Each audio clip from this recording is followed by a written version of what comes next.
হাজার হাজার স্টুডেন্ট, হাজার হাজার যুবক যুবতী এই মোবাইলের দ্বারা পর্নো ভিডিও দেখে বিবাহের আগে তাদের যৌবনকে শেষ করে দিচ্ছে। তুমি জানো তোমার যৌবনটা কত বড় মূল্যবান জিনিস? হে যুবক, শরীরের মধ্যে আল্লাহ তাআলা যুবক আর যুবতীকে সবথেকে দামি জিনিস যেটা দিয়েছে সেটার নাম হচ্ছে যৌবন ক্ষমতা। তোমার একটা হাত যদি না থাকে কোনো যায় আসে না, কিন্তু তোমার যদি বিবাহের পরে যৌবন ক্ষমতা হারিয়ে যায়, তোমার স্ত্রীকে জিনায় লিপ্ত হতে হবে। তোমার হুঁশ আছে? তুমি হস্তমৈথুন করে তোমার জীবনকে পণ্য করে দিচ্ছ, তোমার যৌবনকে ধ্বংস করে দিচ্ছ। তুমি বিবাহের আগে জিনায় লিপ্ত হয়ে তোমার যৌবনকে ধ্বংস করে দিচ্ছ। আর করাচ্ছে কারা? বেঈমান আর কাফেররা। তারা আপনার পেছনে লেগেছে, পশ্চিমী দুনিয়া। যারা ভাবছেন আপনাদের কাছে আছে কি এই মাদ্রাসা, এই কোরআন, এই হাদিস, এই মৌলবি, আল্লাহর কসম খেয়ে বলে যাচ্ছে আমেরিকার কাছে টেকনোলজি আছে, পশ্চিমী দুনিয়ার কাছে টেকনোলজি আছে, তাদের কাছে আপনার সায়েন্স আছে, তাদের কাছে নাসা আছে, তাদের কাছে প্রযুক্তি আছে। আল্লাহর কসম খেয়ে বলছে আমাদের কাছে যে দৌলতটা আছে সেটা হচ্ছে ঈমানের দৌলত। যদি দেখতে হয় তা দেখো, লন্ডনের একটা মেয়ে, সে বললে আমি 100টার বেশি পুরুষের সঙ্গে মিলামিশা করেছি, প্রেম করেছি, একটাও পুরুষ ভালো হয়নি, ওই জন্য আমি রেগে আমার ঘরের কুকুরটাকে বিয়ে করেছি। আপনারা হাসছেন, এটা সত্য ঘটনা, ইউটিউব খুলে দেখে। মানুষ এত হিংস্র হয়। জাপানের একটা ছেলে কয়েক মিলিয়ন ডলার খরচ করে নিজে কুকুর হয়েছে, কুকুর জেন্টার পরিবর্তন কুকুর। আল্লাহ আপনাকে ঈমানের দৌলত দিয়েছে, আপনি শুকর আদায় করে বলুন আলহামদুলিল্লাহ। শুকর আদায় করুন যে আল্লাহ তুমি আমাকে মুসলমান করেছো, আল্লাহ তুমি আমাকে ঈমানওয়ালা করেছো, আল্লাহ তুমি রাসূলের উম্মত করেছো।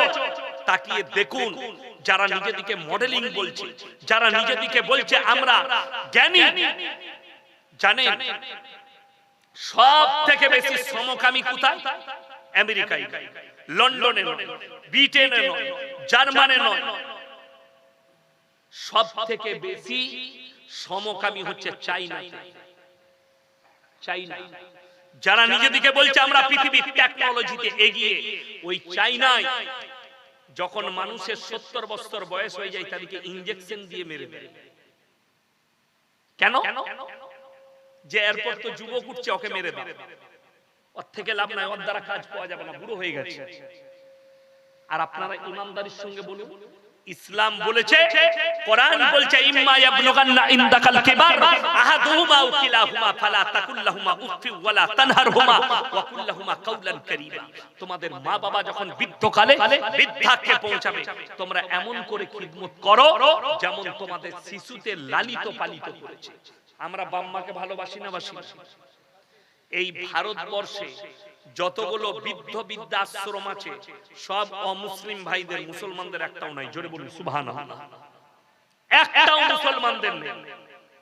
তার কারণ তার বরকত হচ্ছে এই টুপির বরকত, এই দাড়ির বরকত, এই কোরআনের বরকত, এই মসজিদ মাদ্রাসার বরকতে, রাসূলের বরকতে একটাও মুসলমানদের বৃদ্ধ বৃদ্ধাশ্রম নেই। কেন? রাসূল সাল্লাল্লাহু আলাইহি সাল্লাম শিক্ষা দিয়েছেন, আল্লাহ নিজে বলেছেন তোমরা মা বাপ বৃদ্ধকালে গেলে সেবা করবে। চাইনাওয়ালারা ইনজেকশন দিয়ে মেরে দেয়, আর আমাদের দেশের কিছু লোক আছে যারা আইপিএস বলুন, মাস্টার বলুন, ডাক্তার বলুন, আপনার ডিএম বলুন, আইপিএস বলুন, নিজের মাকে প্রফেসর, ইঞ্জিনিয়ার, এরা বৃদ্ধ বৃদ্ধাশ্রমে মা বাবাকে রেখে এসেছে। কলকাতায় গেলেই দেখতে পাবে, সেখানে কোনো চাষিবাসীর মা নেই, কোনো মাঠে খাটার মা নেই, শিক্ষিত লোকরা নিজেদের মা দিকে রেখে এসেছে। বড় কষ্ট লাগে। তাদের মধ্যে মানুষের বয়স হলে ঠিকানা হচ্ছে বৃদ্ধ বৃদ্ধাশ্রম, আর আমরা আমাদের মা বাপের বয়স হলে ইজ্জত আরো বেশি করি, ঠিক কিনা কথা বলেন? আমরা আমাদের মা বাবার ইজ্জত আরো বেশি করি, আর তারা কি করে? মা বাবাকে দূরে সরিয়ে দেয়। এই চাইনা পৃথিবীতে প্রমোট করেছে কিসের? সমকামী, পুরুষে পুরুষে বিয়ে, নারীতে নারীতে বিয়ে। জেন্ডার পরিবর্তনের যে একটা বড় ধারাবাহিকতা, এটা চালু করেছে লন্ডন। আজকে মুসলমান নিজের জেন্ডার পরিবর্তন করছে অনেক। জেন্ডার মানে বাংলাদেশে হয়েছে শরীফ থেকে শরীফা, আপনারা শুনেন, শরীফ থেকে শরীফা। সে বলছে আমি অনুভব করছি আমি মেয়ে, অথচ সে পুরুষ। সে বলছে আমি অনুভব করছি আমি মেয়ে ছেলে। আমাদের ভারতে একজন আর্টিস্ট আছে, যদি আমি তার নাম লুব না, সে জেন্ডার পরিবর্তন করেছে, মেয়ে ছিল ছেলে হয়েছে, এরকম আছে, ছেলে ছিল মেয়ে হয়েছে। কি করে? অপারেশন করে। বুখারী শরীফের হাদিস, কান খুলে শুনে যান হে আমার যুবকরা, যারা হাতে বালা পড়ো, যারা কান ফুটো করে বালি পড়েছে ফিল্মের আর্টিস্টদের মতো, যারা হাতে চেন পড়ে, যারা মেয়েদের মতো চুল রাখতে চায়, যারা নিজেদিকে নারীদের মতো করতে চায়, কিয়ামতের দিন আল্লাহ এদিকে দাঁড় করিয়ে বলবে তোমরা আজকে নিজেকে পরিবর্তন করে দেখাও। তারা বলবে আমরা অক্ষম। আল্লাহ তাদের দিকে তাকিয়েও দেখবেন না, তাদের রাস্তা হবে জাহান্নাম। যে মহিলারা নিজেদিকে পুরুষের মতো সাজাবে, জিন্সের প্যান্ট, গেঞ্জি, ববিকার চুল, ছেলেদের মতো সাজতে চাইবে, শরীর ঢাকবে না, ওই সমস্ত মহিলাদিকে আল্লাহ বলবে তোমরা নিজেদের শরীরকে আজকে পরিবর্তন করে দেখাও। আল্লাহ তাকাবেন না, তাদের রাস্তা হবে জাহান্নাম। ওই জন্য মাথায় রাখবেন, আল্লাহ যে যৌবন দান করেছে, আল্লাহ যে আকৃতি দান করেছে, আপনি সিজদায় পড়ে কাঁদবেন। সকলে জোরে বলুন ইনশাআল্লাহ। আল্লাহ তুমি আমাকে এত সুন্দর আকৃতি দিয়েছো, পুরুষ করেছো। আল্লাহ তুমি আমাকে মরদ করেছো, আমাকে যৌবন দিয়েছো, সৌন্দর্যতা দিয়েছো। কাঁদুন আল্লাহর কাছে, সেটার উপরে ঘৃণা করবেন না। যারা নিজেদের শরীরের উপরে যত্ন নেয় না, যারা নিজের শুকর আদায় করেন না যে আল্লাহ তুমি এত সুন্দর আকৃতি দিয়েছো, শুনে রেখে দেন, কান খুলে শুনে যান, বেঈমান কাফেররা শরীরে অনেক জনা টাট্টু করে। এই জলসায় বহু জায়গায় মেলা বসছে, বসে না? বসে আপনাদের এখানে আশা করি বসে না? অনেক বড় মেলা বসেছে। যাই হোক, মেলা হারাম। মেলাতে দেখবেন ওই দোকানিকে বসতে দিবেন না। বিশেষ করে বলছি, যদিও দোকান বসে, টাট্টু করে, ছাপ মেরে, দেখেছেন না? দেখেন স্টাম্প মেরে, এটা হারাম। যারা শরীরে টাট্টু করে, শরীরে ছাপ লাগায়, এই ছাপ লাগানো, টাট্টু করা ইসলামী শরীয়তে হারাম। তাদের নামাজ তো হবেই না, হবেই না, ফরজ গোসলও হবে না। যদি কেউ করে থাকেন ভুলবশত, ডাক্তারখানায় গিয়ে অপারেশন করে দিবেন, কেমিক্যাল দিয়ে ডাক্তারে তুলে দিবেন, বাঁচবেন তা যদি জান্নাত পেতে চান। আমরা এইটার জন্যই তো পেছিয়ে। আপনি বেঈমান কাফেরের আখলাক নিতে পেরেছে, পশ্চিমী দুনিয়া তাদের আখলাক নিতে পেরেছে। আপনাদের চোখের সামনে এতগুলো আলেম বসে আছে, এদের আখলাক নিতে পারলেন না? এই জলসাই যেখানেই যায়, নামার পরে গাদা যুবক ছুটে চলে আসে। কাল কি অনেকগুলো ছেলে ঘেরে ধরেছে, স্যার একটা ফটো লি, স্যার একটা ফটো লিচ্ছে আমার, সেলফি লিচ্ছে আমার, আর চুল কেটেছে শুয়োরের মাথার মতো। হ্যাঁ, তো আমার মতো চুল রাখ, আমার মতো পোশাক পর। পোশাক করছে বেঈমান কাফেরের মতো, পোশাক করছে ছিঁড়া। বেঈমান কাফেররা মেহনতে কতটা কামিয়াবি হয়েছে দেখেছেন? আল্লাহ রাসূল সাল্লাল্লাহু আলাইহি সাল্লামের সুন্নাত, টাকনুর উপরে কাপড় পরা। টাকনুর উপরে না নিচেই? পুরুষদের জন্য টাকনুর উপরে কাপড় পরবে। কিন্তু বেঈমান কাফেররা যে প্যান্টগুলো তৈরি করছে, পুরুষদের টাকনুর নিচেই। ঠিক বললাম না ভুল বললাম? টাকনুর নিচে। আর মহিলাদের জন্য হচ্ছে টাকনুর নিচে কাপড় পরা। কিন্তু বেঈমান কাফেররা কাপড় তৈরি করেছে, মেয়েরা এইখানে কাপড় পরছে। এখন যে সালোয়ার গুলো বার করেছে এইখানে। ঠিক বললাম না ভুল বললাম? রাস্তায় লক্ষ্য করুন। আর কিছু মেয়ে আছে পায়েতে দেখছি নায়িকাদের মতো কার বেঁধেছে, কার, কালো কার। ছেলেদিকে আকর্ষণ করার জন্য যে মেয়েরা এই কারগুলো বাঁধে, ওইটাই ওর জন্য জাহান্নামে যাওয়ার জন্য যথেষ্ট। ওই পোশাকটাই, যাদের পা এতটা বেরিয়ে থাকবে, মহিলাদের টাকনুর উপরে কাপড় পরবে, ওই পা দেখে যতগুলো পুরুষের মনে জিনা জাগবে সমস্ত পাপের ভাগদার ওই মহিলা হবে। ওই জন্য কোরআন বলছে ওয়াদরিব খুমুরিহিন্না আলা জুনুবিহিম, হে নারী তুমি পর্দা নির্ধারিত করো, তোমরা কোনোদিন ধর্ষিতা হবে না, তোমরা কোনোদিন লাঞ্ছিত হবে না। এটা কোরআন, ইসলাম বলছে। আল্লাহ তাআলা এত সুন্দর আদর্শ দিয়েছে পৃথিবীতে। ইসলাম কেমন বলে দিই, আমার ভাই স্বামী বিবেকানন্দের মতো লোক বলেছে, আপনারা জানেন আপনার এলাকায় অমুসলিম ভাই থাকলে আপনি খালি তাদেরকে জিজ্ঞেস করবেন যে দাদা আপনাদের সমাজে কি এরকম কোন প্রথা ছিল যে মানুষ মারা গেলে চিতাতে জ্যান্ত অবস্থায় তার স্ত্রীকে পোড়ানো হতো? সেটার নাম সতীদাহ প্রথা। কি প্রথা বললাম? সতীদাহ প্রথা। কে বন্ধ করলেন? রাজা রামমোহন রায়। আর যেদিন থেকে রাসূল সাল্লাল্লাহু আলাইহি সাল্লাম এসেছেন, যেদিন থেকে ইসলাম প্রতিষ্ঠিত হয়েছে, রাসূল আকরাম সাল্লাল্লাহু আলাইহি সাল্লাম তিনি আদর্শ দিয়েছেন। তিনার প্রথম বিবির নাম হচ্ছে খাদিজাতুল কুবরা রাদিয়াল্লাহু তাআলা আনহা। তিনি ছিলেন 40 বছরের একজন বিধবা মহিলা। জোরে বলুন সুবহানাল্লাহ। 11টা বিবাহ করেছেন, 10টা বিধবা। নবীজি বুঝালেন বিধবাটা ডাস্টবিনে ফেলার জন্য নয়, বিধবাটা জিনা করার জন্য নয়, বিধবাটা ব্যবহার করার জন্য নয়। কোরআনে আছে তোমাদের যদি পছন্দ হয় তোমরা তাদেরকে বিবি রূপে গ্রহণ করো, আল্লাহ এর মধ্যেও খায়ের বরকত রেখেছে। এখন মুসলমানদের একটা টেন্ডেন্সি এসেছে, শুনে নেন, ইসলাম বিরোধী টেন্ডেন্সি। অথচ সে নিজেকে মুমিন বলে, নামাজও পড়ে, সবই করে, কিন্তু সে জানে না যে আমি রাসূলের বিরোধিতা করছি। কেমন ভাবে করে বিরোধিতা? নদিয়া ডিস্ট্রিক্টের একটা ছেলে ফোন করল, হুজুর হুজুর আমি একটা আমার পাড়ায় একটা মহিলার স্বামী মারা গেছে, সেই মহিলা বিধবা হয়েছে, ইদ্যত পালন হয়ে গেছে, আমি তাকে বিয়ে করতে চাই।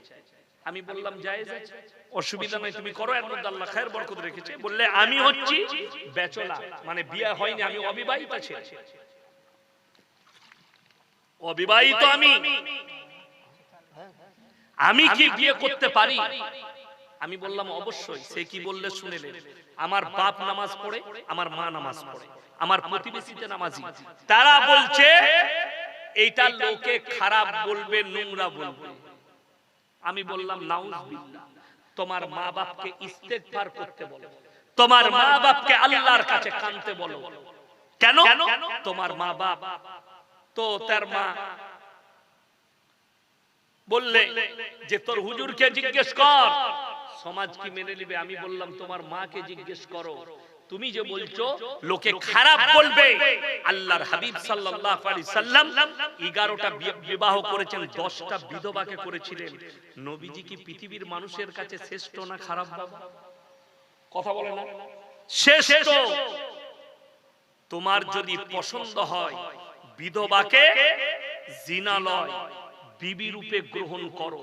কোন ব্যাচেলর ছেলে সে যদি চায় যে একটা বিধবা মহিলা স্বামী মারা গেছে তাকে বিয়ে করব, এটা জায়েজ আছে, শরীয়ত সম্মত, গুনার কাজ নয়, বরঞ্চ নেকির কাজ। লকডাউন চলছিল জানেন তো, লকডাউনের সময় মাদ্রাসায় বসে আছি সকালে, হঠাৎ আমার বাড়ির কাছে, বাড়ি একদম বাড়ির পাশাপাশি, আমাদের আত্মীয় হচ্ছে, লরি চালাইছে একটা ট্রাক। তো ট্রাকটা এসে সকালবেলায় ট্রাকটা ধুবে, সেই সময় রাতের বেলায় একটা কারেন্টের তার ছিঁড়ে তার উপরে পড়েছে। সে দেখেনি বেচারা, গাড়িটা চেপেছে, তাকে ধরেছে। ছেলেটা মারা গেল, তার স্ত্রী প্রেগন্যান্ট ছিল। জানাজা হয়ে গেল, তার আব্বা আমার কাছে এলো, সম্পর্কে মামা হয়। আমি বললাম মামা বলুন।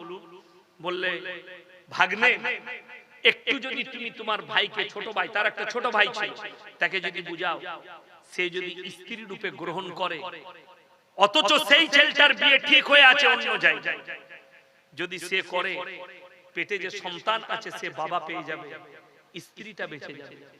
আমি তাকে ডাকলাম, আমরা তোমার মত কি? বললে আমার আব্বা মা যেটা বলবে আমি সেটাই করব। রাজি হয়ে গেল। বাচ্চা পয়দা হলো, ইদ্যত পালন হয়ে গেল, তার সঙ্গে বিয়ে হয়ে গেল। ছেলেটা আজও জানে না যে আমার বাবা মারা গেছে, আজও জানে না। ছেলে বড় হয়ে গেছে, সে জানে এটাই আমার বাপ। ভাবিকে বিয়ে করলো, এটা কত বড় নেকির কাজ আপনার জানা নেই।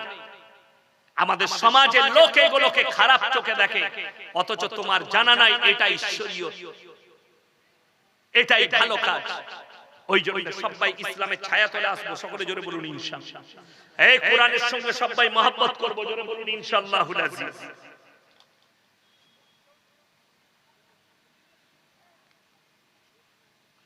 মসজিদে জামাতবদ্ধভাবে সালাত চলাকালীন সালাম দেওয়া যাবে কি? যদি মসজিদে জামাত হয় সেই সময় জোরে সালাম দেওয়া যাবে না। মসজিদে ঢোকার সময় যদি নামাজের সময় না হয় আপনি সালাম দিবেন, কিন্তু আস্তে সালাম দিবেন। যারা বেনামাজি, নামাজ পড়ে নাই, বসে আছে, তারা যেন শুনতে পায়। যদি নামাজ চলাকালীন সালাম দেয় এটা বৈধ নয়। মসজিদে ঢুকে সালাম দেওয়া ঠিক আছে, কিন্তু নামাজ দাঁড়িয়ে গেছে, জামাত চলছে, সালাত চলছে, ওই অবস্থায় সালাম দেওয়া যাবে না। পায়খানা ঘরের ভেতরে কেউ পায়খানা করছে, সেইখানে সালাম দিবেন না। প্রস্রাব করছে, সালাম দিবেন না।